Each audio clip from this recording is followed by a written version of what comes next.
আসসালামু আলাইকুম ভিউয়ার্স, আশা করি সকলেই ভালো আছেন, সুস্থ আছেন। আপনাদের উদ্দেশ্যে কিছু কথা বলি।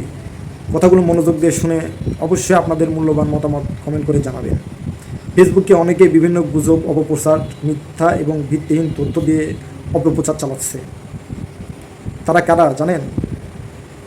দেশের বিভিন্ন সেক্টরে দুর্নীতি, চাঁদাবাজি হয়েছে, এটা আপনারা সকলে অবগত ছিলেন। দেশের এমন কোনো সেক্টর ছিল না যেখানে দুর্নীতি এবং চাঁদাবাজি হয়নি।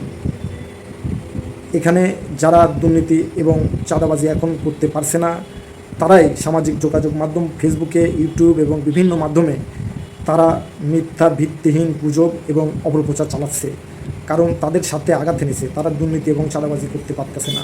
তারা এসব গুজব, অপপ্রচার চালিয়ে বিভিন্নভাবে তাদের এই দুর্নীতিবাদ, চাঁদাবাজির ক্ষমতা কুক্ষিগত করার জন্য চেষ্টা করেই যাবে।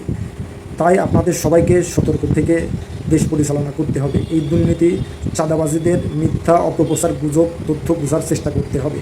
কিছু লোক আছে টাকার জন্য, স্বার্থের জন্য এদের পক্ষে নিয়ে আপনার ক্ষতি করার চেষ্টা করবে, দেশের ক্ষতি করার চেষ্টা করবে। স্বার্থের জন্য তারা দেশের মানুষের এবং দেশের ভালো কখনোই চাইবে না। তারা শুধু তাদের স্বার্থ এবং টাকার বিষয়টাই বুঝবে। তাই সামনে যারা দেশ পরিচালনা করবেন, এই বিষয়গুলো সবাইকে বিবেচনা করতে হবে যে এই দুর্নীতিবাজরা, চাঁদাবাজরা যেন দেশে যে কোনোভাবে আবার তাদের ক্ষমতা কুক্ষিগত করতে না পারে। এই বিষয়টা অবশ্যই যারা সরকার পরিচালনা করবেন তাদের দেখা উচিত। এবং বাংলার আপামর জনতার সবসময় সচেষ্ট থাকতে হবে। ফেসবুকে বিভিন্ন মিথ্যা তথ্য, অপপ্রচারগুলো বোঝার চেষ্টা করতে হবে। তারপরে সরকারের বিরুদ্ধে বা যারা ক্ষমতায় থাকবে তাদের বিরুদ্ধে আপনার কোনো মতামত করতে হবে। কারণ যারা ক্ষমতা থেকে চলে গেছে তারা অবশ্যই চেষ্টা করবে মানুষকে বিভ্রান্ত করার।